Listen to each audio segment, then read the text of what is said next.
I'm Florian, and this is my animator's eye.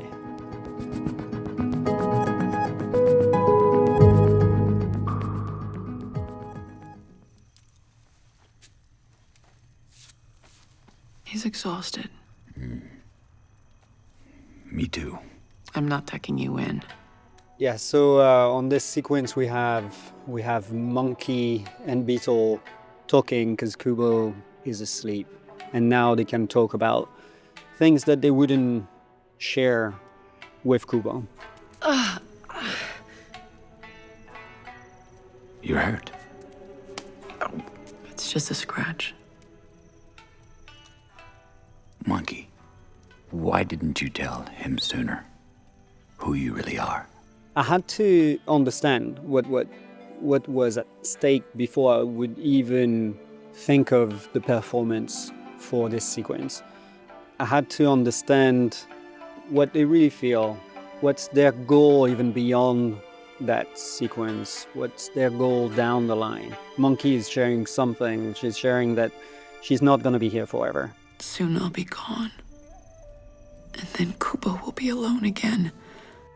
And so what's her goal before she disappears? And what's her goal beyond that when she's gone? It's sad and it's warm at the same time. I will do everything I can to keep him from harm. Thank you, Beetle. I was getting a lot of emotion through the voice itself. The magic that keeps me here, it's fading.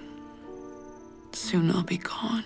This just adds so much to the performance because of how it's delivered, the tone of the voice, the little subtleties and details in there, that it adds to the performance immensely. Because it's animation and there is an animatic, the character is going from a certain point to a certain point. If they are moving, there are certain things with the camera move, it has to look in a certain place or move in a certain way. You have to consider all this, but if you start with all those technical things, then you might forget the performance and try to fit those timings.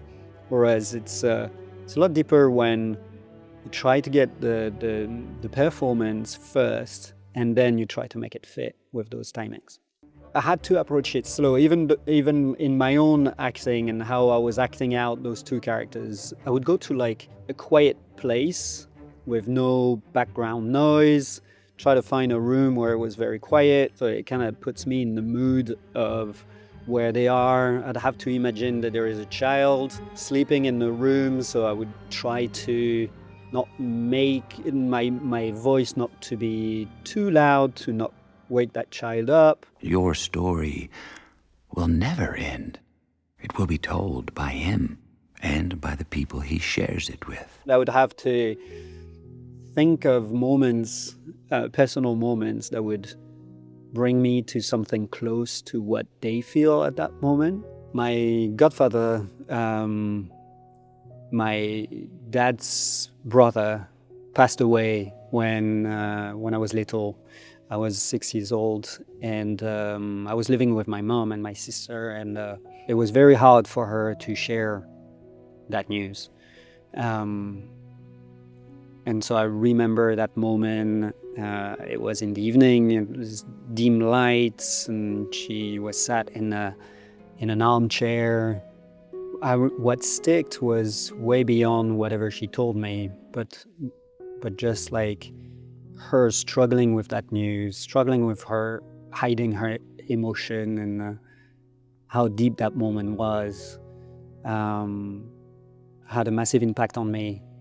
And obviously when we're animating deep scenes like this, where characters are trying to share something that they find difficult to share, those are the memories that come back, rich in emotions that can be channeled, but also little memories of observations, of tiny movements or little attitude that my mom had at the time where she was sharing that news.